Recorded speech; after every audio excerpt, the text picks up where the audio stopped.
Eu quero estar lendo o texto de Salmos, verso 20, do versos 1 a 5. Capítulo 20, versos 1 a 5. O tema da mensagem é posicionamento em tempo de sofrimento. Posicionamento em tempo de sofrimento. Tem alguém que está sofrendo aqui, além de mim? Não? Então eu libero uma profecia sobre a sua vida. Que você venha sofrer, sentir angústias.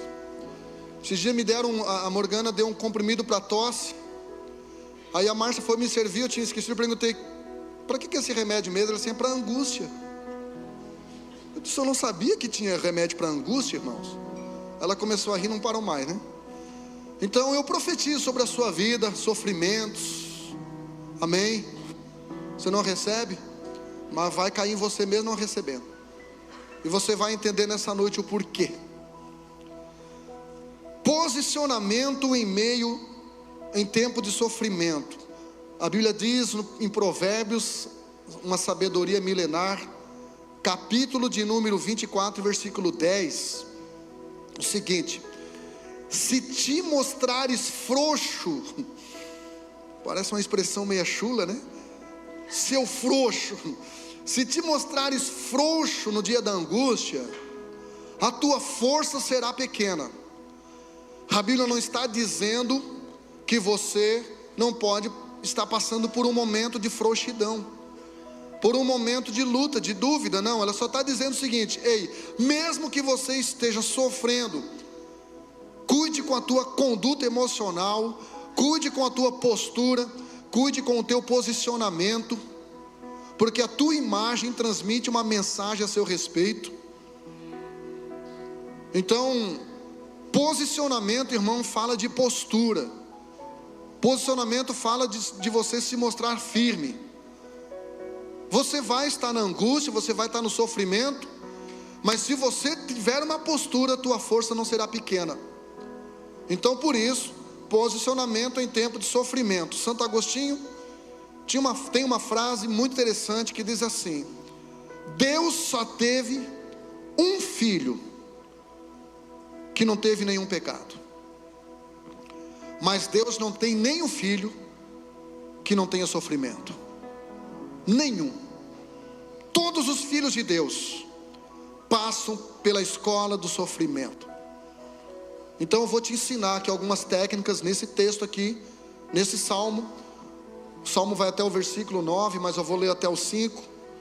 E se você observar esse salmo, ele começa no versículo 1 e termina no versículo 9 falando de oração. Porque a oração não é a melhor maneira de você enfrentar os seus desafios, é a única maneira. Amém? É a única maneira. Então, Salmos 20, versículos 1 a 5, diz assim, se vocês puderem achar essa versão, diz assim: que o Senhor responda ao seu clamor em tempos de sofrimento. O nome do Deus de Jacó o guarde de todo o mal. Versículo 2: que de seu santuário ele lhe envie socorro, e de Sião o fortaleça. Que ele se lembre de todas as suas ofertas e olhe com favor, ou seja, com graça, para os seus holocaustos. Que ele conceda os desejos do seu coração e lhe dê sucesso em todos os seus planos. Eu ouvi um amém, eu acho que. Muito bom. Daremos gritos de alegria pela sua vitória, e hastearemos bandeiras em nome do nosso Deus. Que o Senhor responda a todas as suas orações. Amém? A primeira oração que eu quero que o Senhor responda a sua é a que você vai fazer agora por mim. Você pode levantar a sua mão, orar pela minha vida?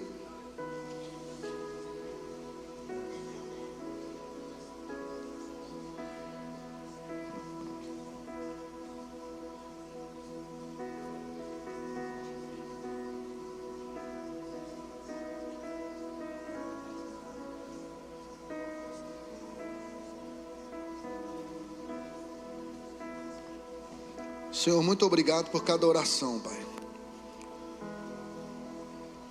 Paulo, tendo uma estrutura muito maior que a minha, não se cansava de pedir oração para a tua igreja. Eu creio no poder da oração, Pai, que tem me guardado, que tem me firmado, que tem me protegido, tem sido as orações dos teus filhos, e eu te agradeço por isso, em nome de Jesus. Só para não esquecer, diga comigo: posicionamento em tempo de sofrimento. Então esse salmo aqui é uma oração, né? É uma oração de preparação, que Davi está fazendo, preparação para receber de Deus força, condicionamento, inteligência, expertise, para vencer o sofrimento em detrimento das guerras. Davi, como rei, como monarca, ele antes de sentar no trono, ele já estava enfrentando os inimigos do povo de Deus, os filisteus. Você lê isso em 1 Samuel capítulo 16, 17. E Davi então continuou lutando até o fim, porque vida cristã não é playground. Vida cristã, irmãos, é um combate. Paulo usa essa linguagem bélica, né? Essa linguagem de guerra. Quando ele chega no fim, ele diz: olha, eu combati o bom combate. Quando ele escreve, eu acho que aos Efésios, no capítulo 6, ele diz: revestivos de toda a armadura de Deus. Então é sempre uma linguagem de guerra, sempre uma linguagem bélica, mostrando que a vida cristã, irmãos, não é esse nutelismo que as redes sociais têm mostrado, que alguns líderes, alguns pastores e alguns supostos profetas e apóstolos têm mostrado nesses últimos dias. Vida cristã é cruz, é guerra, é selva, é desafio, é cruz. E primeira coisa que eu quero que você entenda é que sofrimento, ele é um ciclo natural da vida. Por isso que todos nós enfrentamos sofrimento. Tem igreja que o slogan dela é: pare de sofrer. Irmão, não existe isso. Não existe pare de sofrer. Quando você se converte, quando você começa a frequentar uma igreja, a única diferença entre antes e depois é que agora, antes você sofria com a cara cheia, você sofria drogado, você sofria, mas agora não, você vai sofrer sóbrio. Antes você sofria sozinho, agora você vai sofrer com um exército orando com você, com uma célula apoiando você. Mas o sofrimento às vezes é um ciclo natural da vida. Todos nós enfrentamos esse tipo de sofrimento, sofrimento em detrimento de catástrofe, como aquela que aconteceu no Rio Grande do Sul, sofrimento em detrimento de um acidente. Hoje eu bati num carro, detonei com a frente do meu carro, e acontece, irmão, vão-se os anéis, fiquem os dedos. Minha pergunta foi: está todo mundo bem? Então vamos lá, vamos para frente. Me deu tipo um apagão, meio que dormi, não sei, alguma coisa assim. Bati um carro praticamente parado na minha frente, detonou com a frente. Está tudo certo, irmão, a gente corre atrás. Sofrimento em detrimento de uma perda de um ente querido, né? Como a nossa pastora Neuci, essa semana faleceu. Uma pastora que já serviu essa casa, que nós consagramos. Ela, pastora, tivemos esse privilégio. Uma mulher que não tinha boca ruim para ela. E o Gelson, quando foi fazer uma homenagem, eu ri muito, porque eu vi ela falando isso.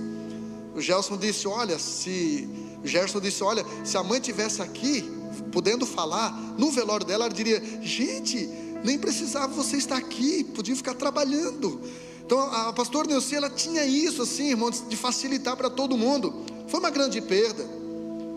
Gerson mandou uma mensagem para mim essa semana: pastor, está osso. Eu digo: é verdade, é osso mesmo, e vai vir ossos mais duros ainda. A gente vai, parece que agora estou bem, daqui a pouco volta de novo. Eu ainda choro, irmão, saudade da minha mãezinha, da Nega Holanda. Eu ainda choro, de vez em quando. Então, são sofrimentos gerados pela morte de alguém, por uma doença inesperada. Vivemos uma época de muita doença, né? Doenças físicas, doenças psicossomáticas, doenças emocionais. Somos humanos, E aí, como que a gente lida com isso? Às vezes o sofrimento ele vem como uma incubadora da humildade, porque nada, irmão, nos torna mais humildes do que o sofrimento. O sofrimento ele costuma acabar com a nossa soberba. O sofrimento ele costuma ser o laboratório da nossa humildade.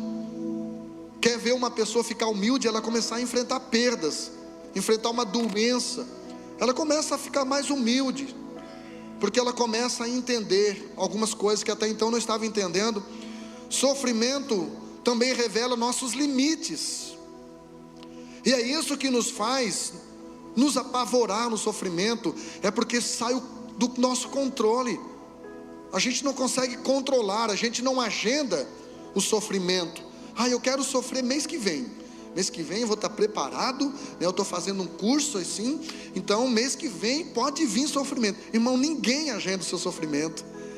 Se agendar, se estiver preparado, não é sofrimento.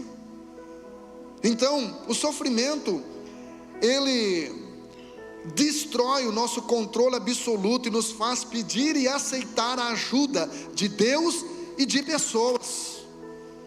O sofrimento, ele constrói o nosso lado sociológico, porque daí a gente vê o como é bom a gente ter amigos. A Bíblia diz que em todo tempo nasce o amigo, e na angústia, em todo tempo ama o amigo, e na angústia nasce o irmão. O sofrimento, ele também é como um imã. Alguém já teve imã quando era criança? Um imã? Então, o imã, ele é engraçado, irmão, porque o imã faz o quê?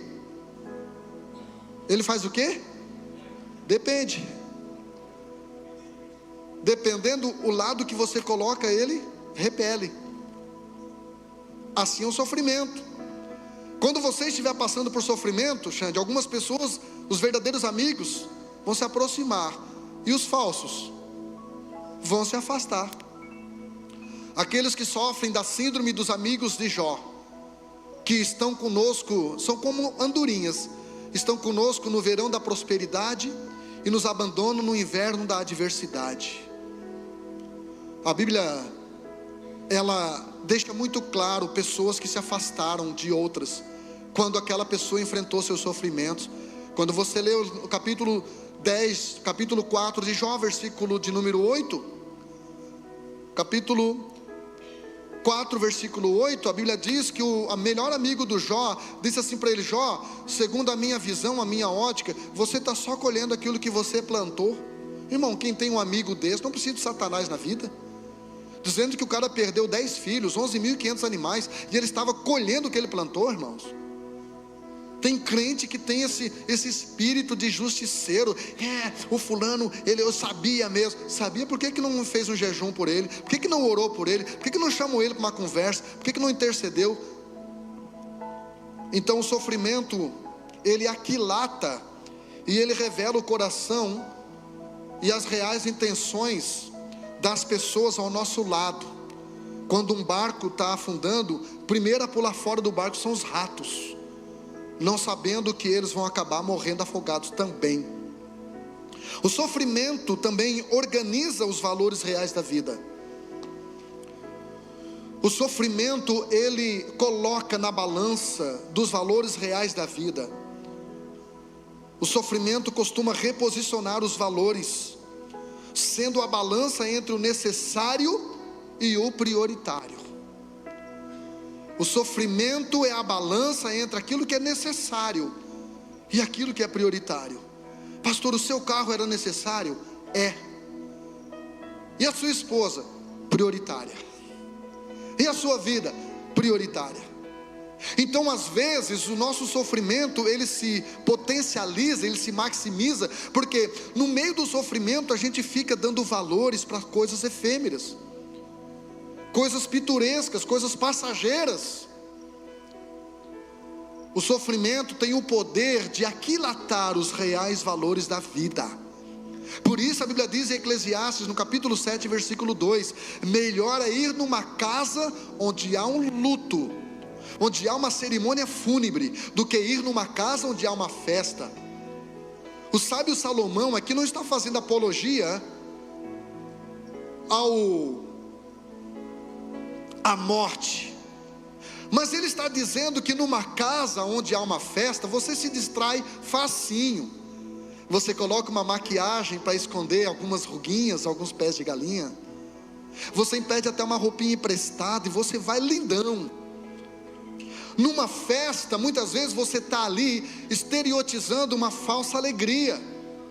Porque o que levou você aí nessa festa foi o seu vazio e o seu interesse por ser feliz. Porque se você já estivesse feliz, você não precisaria ir na festa.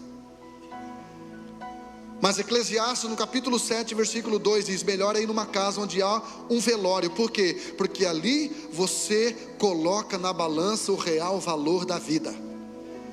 Quando você olha para dentro do caixão, ali é o seu espelho, você se vê. Ali você vê os reais valores da vida. Ali você vê o quanto nós estamos perdendo tempo com besteiras, o quanto nós temos perdido o nosso sono, o quanto nós temos alimentado nossa ansiedade com coisas que não levaremos no caixão. Então o sofrimento, ele tem o poder sim de avaliar os reais valores da vida. Eu tive vontade de ver pessoalmente um pregador, mas não tive esse privilégio.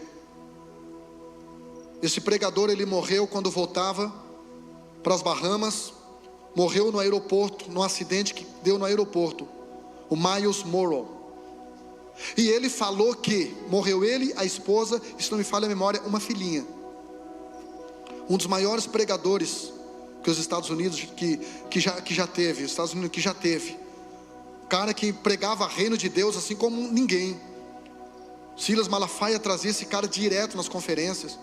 E ele disse uma frase que é interessante. Ele disse: olha, no cemitério existem as maiores concentrações de riquezas, porque ali existem músicas que não foram gravadas, que não foram compostas. Ali existem livros que não foram escritos, abraços que não foram dados, beijos que não foram dados, expressões, frases como eu te amo. Hoje eu falei para o meu genro que está ali: eu te amo. Foi a primeira vez, Lucas, que eu falei isso para ti? Já devia ter falado antes. A gente foi visitá-lo e quando a gente estava saindo, ele disse: vocês podem orar por mim? Eu disse: por quê? Ele disse: eu quero voltar para Jesus. É um menino que se criou na igreja, já foi um dos nossos bateristas. Então eu fiquei, depois que eu falei isso para ele: eu te amo, Lucas, eu fiquei pensando: será que é a primeira vez que eu falo isto? Quantos de nós aqui não gostaria agora de pegar o celular e mandar uma mensagem para alguém que já partiu e não dá mais? Então coloca para mim. Obrigado, já está, né? Obrigado, Márcia. Márcia é esperta. Por isso que a minha casou comigo. Então, irmão, uma coisa é fato: quando no presente não compreendermos o porquê, no futuro compreenderemos o para quê. Vou repetir. Quando no presente nós não compreendemos o porquê que eu estou passando por isso. Por que, Chay, que a sua mãezinha foi? Eu orei por ela, ela melhorou, fiquei feliz, cheguei lá, eu orei por ela, ela me conheceu, me lembrou do meu nome. Um dia depois, 2, ela parte. Por quê? Por que isso? Por que isso? Por que Deus não deixou aquela pessoa um pouquinho mais? Então, quando no presente você não entendeu o porquê, no futuro você vai entender o para quê. Amém, gente? Eu não estou filosofando para você, eu não estou palestrando uma palestra de coach, eu estou falando de Bíblia aqui. Porque João capítulo 9, quando os discípulos olham para aquele cego de nascença, tendo uma vida miserável, os discípulos perguntam: por que ele nasceu assim? E Jesus responde: não é porque, é para quê? É para que se cumpra nele, é para que se cumpra nele a glória de Deus. Então, aquilo que você não está entendendo hoje, você vai estar agradecendo amanhã, porque Porque isto que você não está entendendo está construindo você, está amadurecendo você, está te dando humildade, está te dando identidade, está te dando dependência de Deus, está fazendo você perceber o quanto você precisa de gente, o quanto a sua mulher é legal e você não percebia, o quanto é bom ter filhos, o quanto é bom ter netos, o quanto é bom viver. Aleluia, glória a Jesus. Então, versículo 1 do capítulo 20 dos Salmos começa dizendo que o Senhor responda ao seu clamor em tempos de... Quem está vivo aqui, gente? Em tempos de... Observe que não é em tempo, não está no singular aqui, está no plural, porque os sofrimentos são diversos. Quando acaba um, vem outro, com outro estilo, com outra roupa. Quando você já acha que já está dominando, vem outra coisa. Pedro disse: olha, não estranheis a prova. Paulo está dizendo, é coisa nova, gente. Então o primeiro posicionamento no sofrimento é: clame e espere pela resposta de Deus. Ah, pastor, eu vou conversar com a minha terapeuta. Legal, se você não tem uma terapeuta, procure a Morgana, está ali. Ah, eu vou conversar com o meu coach. Isso, se você não tem um coach, me procure depois, eu te atendo de grátis, 0800 também, tenho formação. Ah, eu vou conversar com o meu pastor. Legal, procure seu pastor, procure seu líder de célula, procure a sua melhor amiga, procure quem você quiser, mas não deixe de orar, porque nada é mais melhor de bom no sofrimento do que você ter orado, do que você ter lançado sobre Ele toda a tua ansiedade, crendo que Ele tem cuidado de você, conforme 1 Pedro 5 e 7, melhor dizendo. Amém? Então clame, irmão, e clamar não é ficar orando terço. Não, irmão, clamar é gritar. Teve momentos que eu disse para a Márcia, já, vamos lá para a beira da praia. Ele disse, para que eu quero gritar. Eu preciso gritar. Eu preciso clamar. Marcos capítulo 10, o Bartimeu clamava. Tentavam calar a boca dele, mas ele era teimoso, irmão. Quanto mais tentavam calar a boca dele, mais ele gritava. Mateus capítulo 15. Os discípulos disseram, Senhor, despede-a, porque esta mulher vem gritando atrás de nós. Mateus capítulo 15, versículo 21, começa dizendo: e partindo Jesus dali, foi para as partes de Sidom. E certa mulher que saiu daquelas cercanias clamou, dizendo, ela clamou, irmão. Você precisa ser intenso na sua oração. Eu não estou falando para você orar alto para os outros achar bonito, não. Eu estou falando de intensidade, intensidade de alma. Amém? E aqui está falando de sofrimentos no plural. Então nos tempos, pastor, eu gosto muito da Bíblia, gente, porque a Bíblia ela é top, de verdade. A Bíblia ela dá detalhes. Você lê a Bíblia, por exemplo, Isaías capítulo 43, versículos 2 e 3, diz assim, ó: quando passares pelas águas, quando passares pelo fogo. Pastor, o que é quando? Quando é um advérbio demonstrativo do quê? De tempo. O profeta está dizendo, ei, eu profetizo que você vai passar pelas águas, eu profetizo que você vai passar pelo fogo, porque é a partir desse sofrimento que vai desenvolver as experiências mais intensas com Deus. Jó, ele fala isso no final da sua prova, dizendo, até aqui eu ouvia falar dele, agora eu estou tendo, os meus olhos estão vendo o que ele está fazendo na minha vida. Jó está dizendo, Deus me tirou de uma experiência auditiva apenas para uma experiência contemplativa. Agora eu estou vendo aquilo que Deus faz na vida de quem se coloca na presença dele. Então, irmão, é quando, não é se. Como eu queria ser legal com você, dizer, irmão, talvez eu vou orar para que dê tudo certo, vamos fazer um propósito de oração para a gente convencer Deus a te poupar. Não vai rolar. Deus, Ele tem prazer de te esmagar. Não, estou sendo bonzinho. Deus, Ele tem prazer em te matar. Eu duvido que você tem coragem para falar isso para alguém do seu lado aí. Não, sabia? Amarelou, arregou. Jesus disse: o grão de trigo caindo na terra não morrer, não dá fruto. Mas se ele morrer, dá muito fruto. Está falando de sofrimento, de renúncia. Aleluia, aleluia. Então, irmão,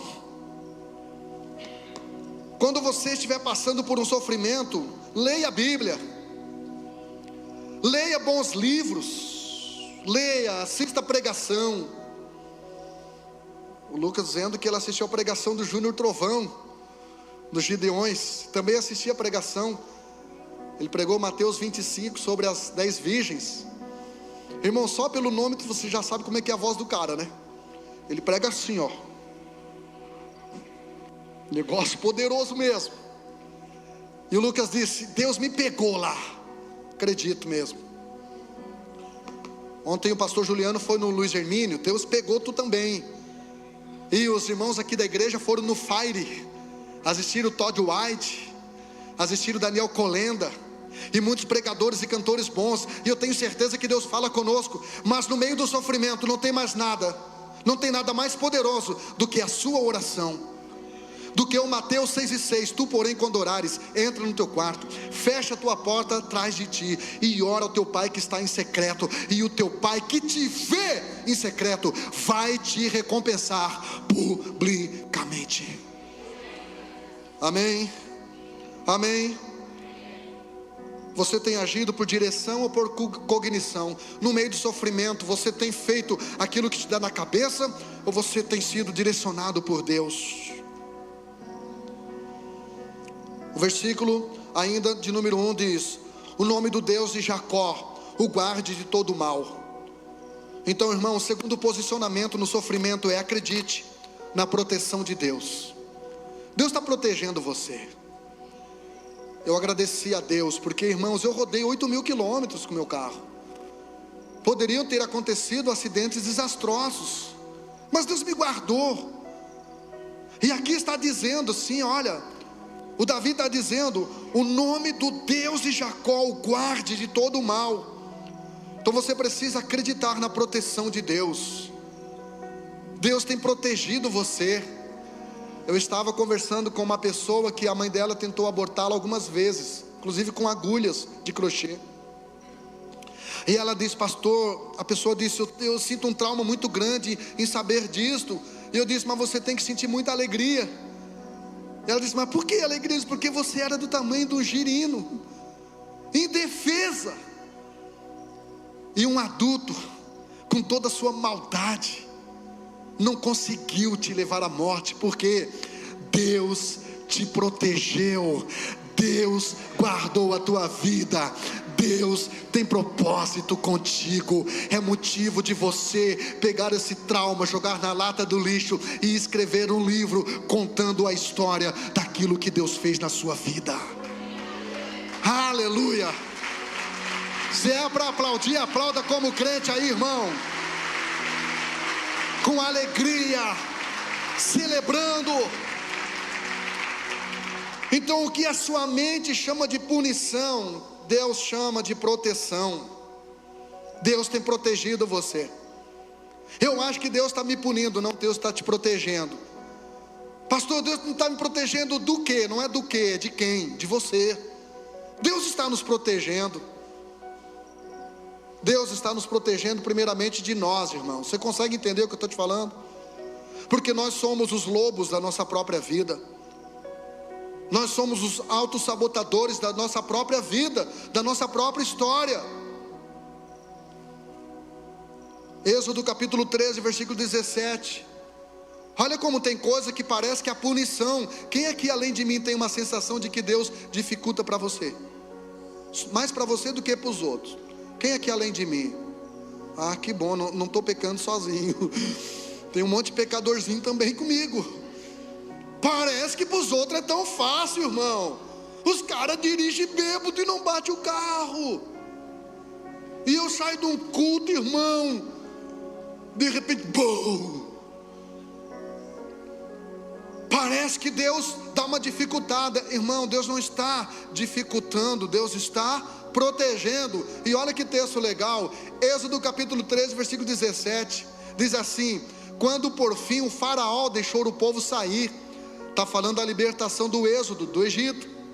Quando por fim o faraó deixou o povo sair, Deus não os conduziu pela estrada principal que corta o território dos filisteus, embora fosse o caminho mais curto. Deus não vai antecipar, irmão, o que Ele tem para você. Pastor, quem que antecipa o que Deus tem para mim? Eu. Quanto antes eu ficar maduro, humildezinho, Deus não está preparando uma bênção para mim, Deus está preparando eu para uma bênção, para que quando eu acesse essa bênção, eu não estrague com a minha vaidade.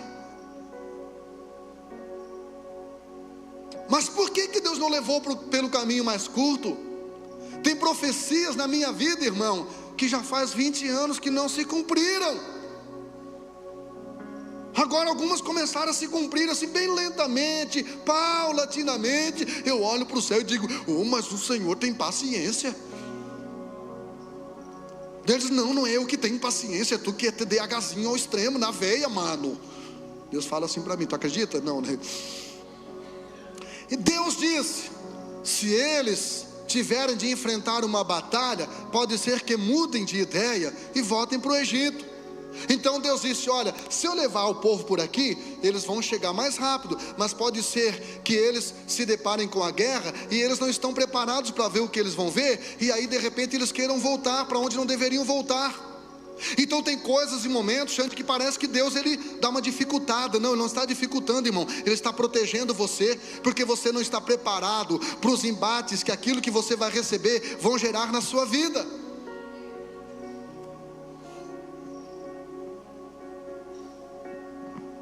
A Rebeca ficou muito triste, porque ela não conseguia engravidar. A esposa do Isaac não conseguia engravidar. Não conseguia. Aí de repente, a Bíblia diz que o Isaac ora por ela e ela engravida. E aí ela engravida de gêmeos. E aí a Bíblia diz que os dois meninos se brigavam no ventre, irmão. Os dois já eram assim, peralta, já no ventre. Aí ela foi reclamar com o Senhor: por que eu sou assim? E Deus respondeu para ela: porque você pediu 2 filhos, mas eu estou te dando 2 nações. Aquilo que você está gerando é maior do que aquilo que você pediu. Mas por aquilo que você está gerando ser maior do que aquilo que você pediu, Deus está preparando você, irmão. Porque aquilo que você está gerando vai gerar as maiores lutas aqui dentro, irmão. As lutas do pastor não é aqui fora, quando as cadeiras estão vazias. As lutas do pastor é aqui dentro, irmão. É aqui dentro, é eu entender que aquilo que Deus está gerando na minha vida é muito maior do que aquilo que eu pensei e que eu pedi. Eu vou liberar essa palavra para a sua vida. O que Deus está gerando para você é infinitamente mais do que aquilo que você tem pedido, do que aquilo que você tem entendido, do que aquilo que você tem controle.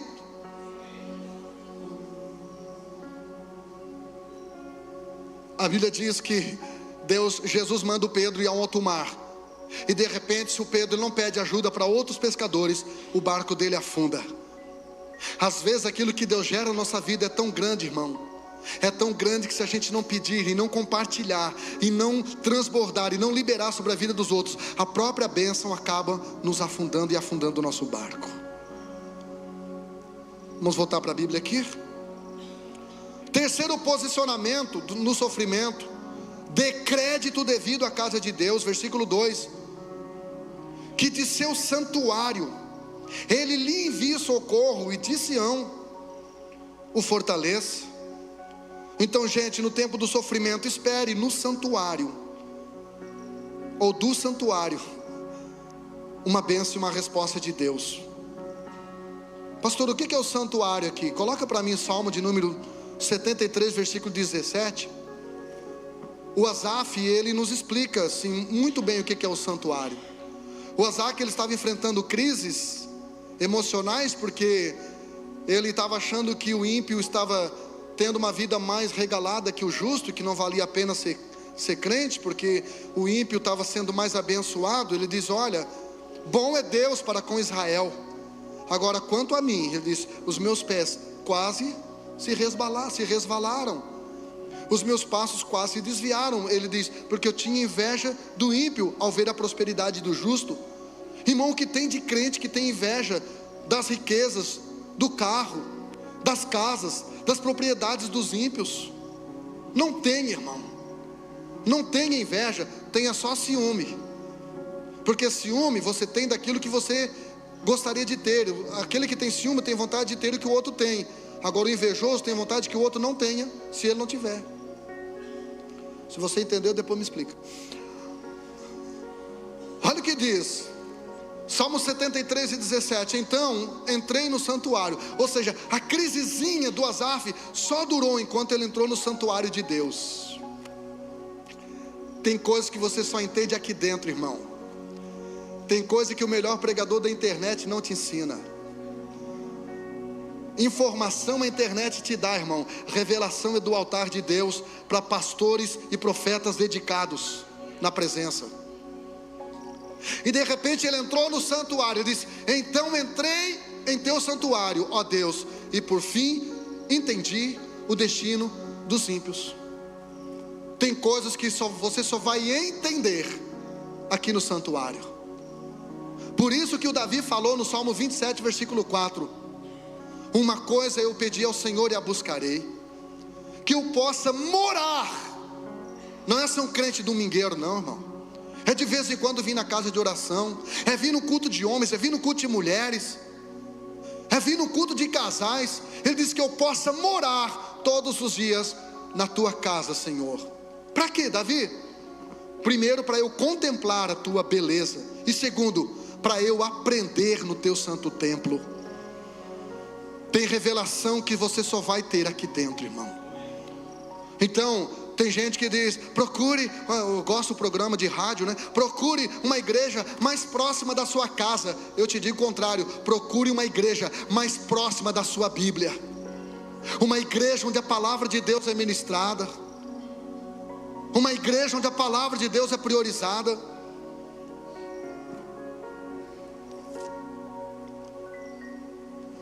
Em tempo de sofrimento, busque a força que vem de Deus. Salmo 46, versículo 1, Davi disse: Deus é o nosso refúgio e a nossa fortaleza. O que Davi está dizendo é: Deus não é um escapismo, irmão, para a gente sair do sofrimento, se esconder da luta, não. Eu me refugio por um tempo. Então diga comigo: todo escolhido passa pela fase do escondido, porque Deus é o nosso refúgio.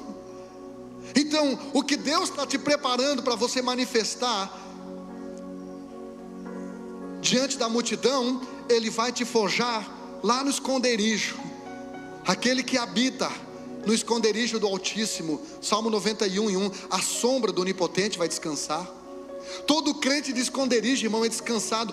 Pode bater carro, pode perder isso, pode acontecer aquilo, ele é tranquilo, ele é descansado. Por quê? Não é porque ele é zen, não é porque eu sou fleumático, não é nada disso, irmão. É porque você ora, você tem intimidade e você coloca todas as suas coisas nas mãos de Deus.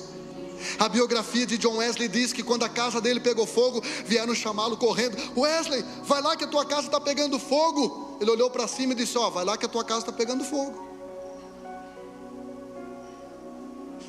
Como eu queria ter uma fé dessa, Emerson, o tempo todo. Deus é o nosso refúgio e fortaleza. Então Ele me esconde, para quê? Para me fortalecer, para eu sair dali e enfrentar as minhas lutas, enfrentar gigante, enfrentar leão, enfrentar Golias, enfrentar ursos, enfrentar a Batseba sem pecar. Número 3, quarto posicionamento no sofrimento, versículo 3: Confie nas sementes que você já plantou. Amém? Que Ele se lembre, que Deus se lembre de todas as suas ofertas, que não se limita a dinheiro, irmão. Oferta, semente, não se limita a dinheiro, é o tempo que você já disponibilizou para Deus. Então, se você já serviu por um tempo alguns lugares, algumas pessoas, e você não foi reconhecido, pode ser que aquele líder lá tenha esquecido disto, pode ser que aquele líder lá não tenha te valorizado. Agora Deus não, Deus vai se lembrar de todas as suas ofertas. Então, quando você enfrentar sofrimento, lembre-se das orações que você já fez. Lembre-se daqueles dias em que você saiu da sua casa na maca de Deus, sem força nenhuma para estar no culto. Hoje a minha esposa perguntou: tu vai pregar? Eu digo: mas hoje prego hoje. Não é qualquer coisinha que vai me tirar do meu propósito, irmão. Aleluia, glória a Jesus. No tempo de sofrimento, suas sementes germinam. Amém? No tempo de sofrimento, as suas sementes germinam. Eu não sei qual é o salmo, acho que é o 126. Se não for, me ajudem. Diz: aquele que leva a preciosa semente andando e chorando. É o 126? Lembram? Dá um Google aí, irmão, bota assim: Bíblia, levar a preciosa semente andando e chorando. Aquele que leva a preciosa semente andando e chorando. Acho que não é, né? Oi? E 6. Choram enquanto lançam as, mas cantam quando voltarem com a. Esses esforços que você tem feito para vir no culto, esses esforços que você tem feito para ir na célula, essas sementes que você tem plantado em momentos de oração, deixa eu falar uma coisa para você. Ei, na hora certa você vai ver a resposta. Não, aqui acho que não entendeu, vou tentar aqui. Eu vou te explicar na prática. Aquilo que você planta e aquilo que você colhe é semelhante à chuva. Amém? As suas sementes são semelhantes à chuva.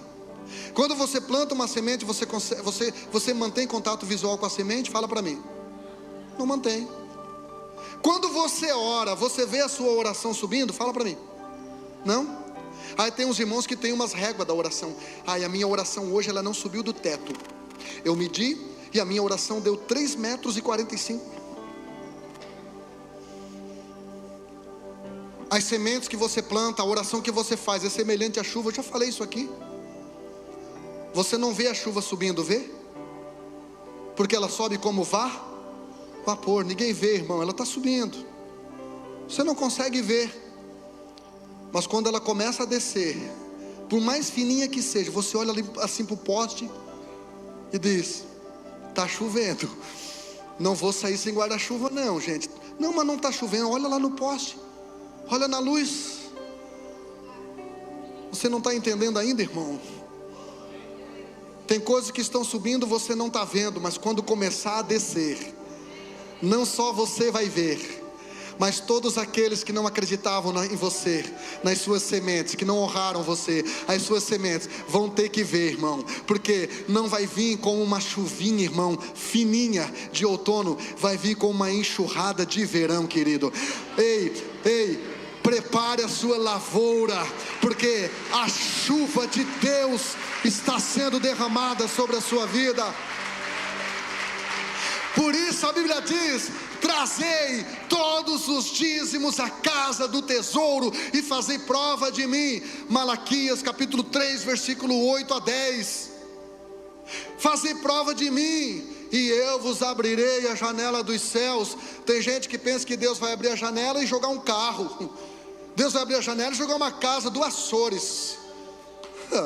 Irmão, quando Deus abriu as janelas lá em Gênesis capítulo 8, A Bíblia diz que quando Deus abriu as janelas, desceu chuva, desceu água. Então se prepare, irmão, prepare a tua horta, prepare a tua roça, prepare a tua plantação, porque a chuva de Deus vai pegar você em nome de Jesus.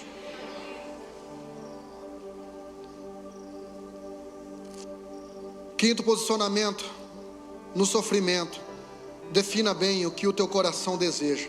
Versículo 4: que Ele, Deus, conceda os desejos do seu coração e lhe dê sucesso em todos os seus planos. Eu vou ler de novo, pelo amor de Deus, diga um amém, pelo menos um amenzinho. Que Ele conceda os desejos do seu coração e lhe dê sucesso em todos os seus planos. Então, em tempo de sofrimento, cuidado com aquilo que você deseja.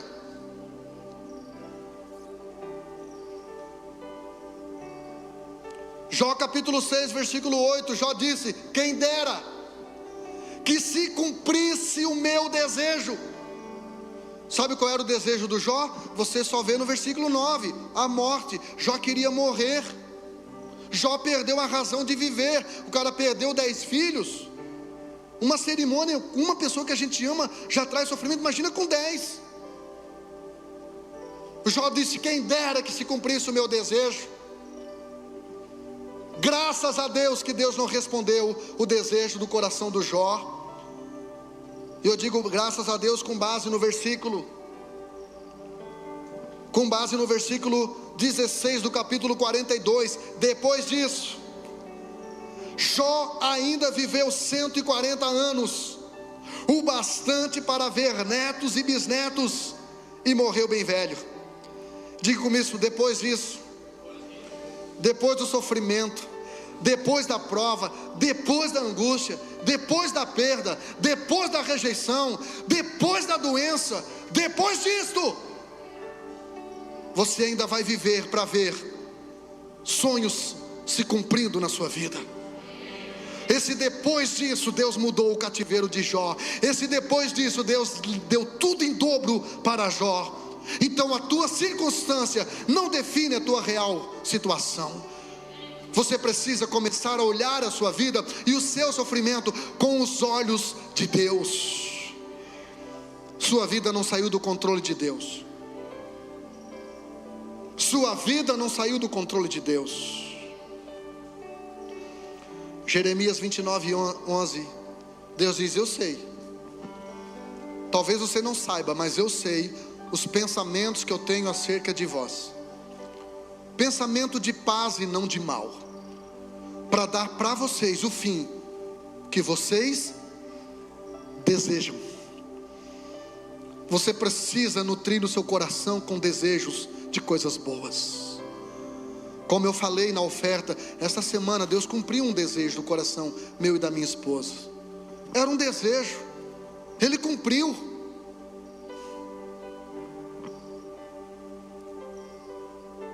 No tempo de sofrimento, traça planos excelentes, porque o final do texto diz: e lhe dê sucesso em todos os seus. Pergunta para alguém do lado: e você tem plano, irmão? Pastor, eu tenho um plano funerário que eu pago para Santa Terezinha. Eu só estou assim, pastor, eu estou sentado com a boca escancarada, cheia de dente, esperando a morte chegar. Só isso. Só isso. É porque você está na rodinha de pessoas erradas. Quando você começar a se juntar com gente que pensa maior do que você, com gente que sabe o que você não sabe, que tem o que você não tem, que chegou onde você não chegou. Eu não estou dizendo para você desprezar os outros. Lembra da minha frase que eu comecei a mensagem domingo passado? Eu sei que você lembra. Eu vou tentar lembrar aqui. Você não tem que ser amigo de todos os seus colegas. E você não tem que ser companheiro de todos os seus amigos. Colega você tem lá na empresa. Colega você tem lá no pessoal lá do apartamento onde você mora. São colegas, você não tem que ser amigo deles. nem inimigo. E você não tem que ser companheiro de todos os seus amigos. Jesus, ele era amigo dos pecadores, mas não era companheiro deles. Jesus, ele era companheiro de gente que escreveria o Apocalipse, gente que ele ia poder contar, irmão, para evangelizar o mundo, para que hoje eu e você estivéssemos numa igreja evangélica, ouvindo o evangelho. Com quem que Jesus contava? Com João, irmão. O João que pôde escrever no livro de Apocalipse, no capítulo 4, versículo 1, quando ele ouviu uma voz dizendo: João, sobe para cá, e eu vou te mostrar o que vai acontecer nos últimos dias. Irmão, você precisa andar com gente que vai elevar o teu nível, e vai fazer você olhar para o futuro, e saber aquilo que está aguardando eu e você.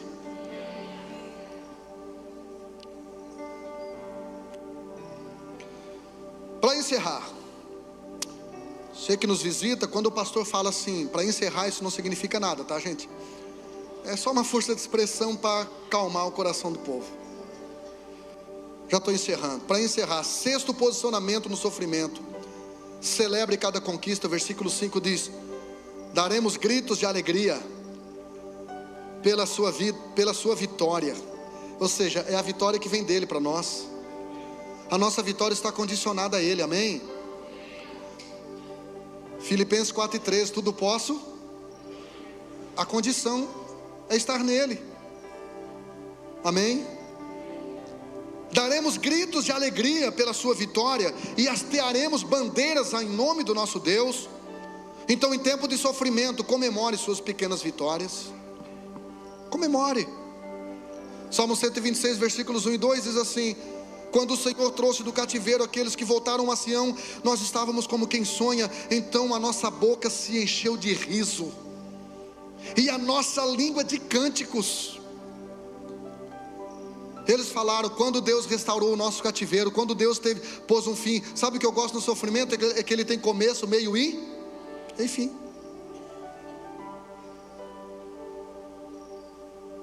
Diga para alguém do lado: e vai passar. Tudo passa. Diga assim, ó, profetiza assim, ó: até uva passa.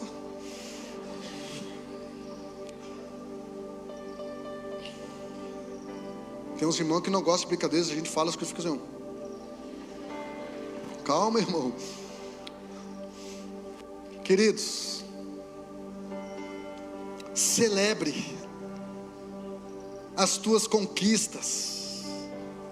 Tem gente que tanto faz, Deus dá um fusca ou um fúzio, a expressão é a mesma.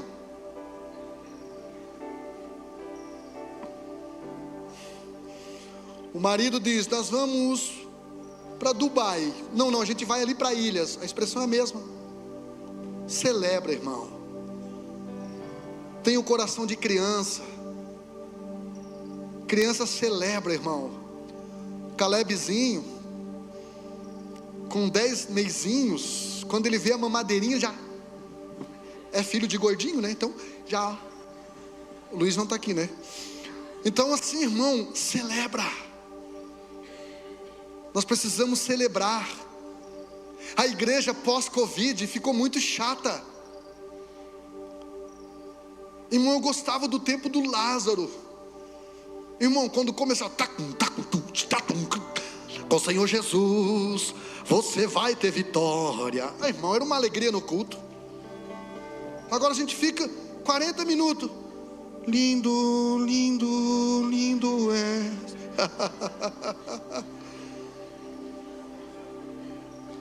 Eu gosto do worship, irmão. Mas, irmão,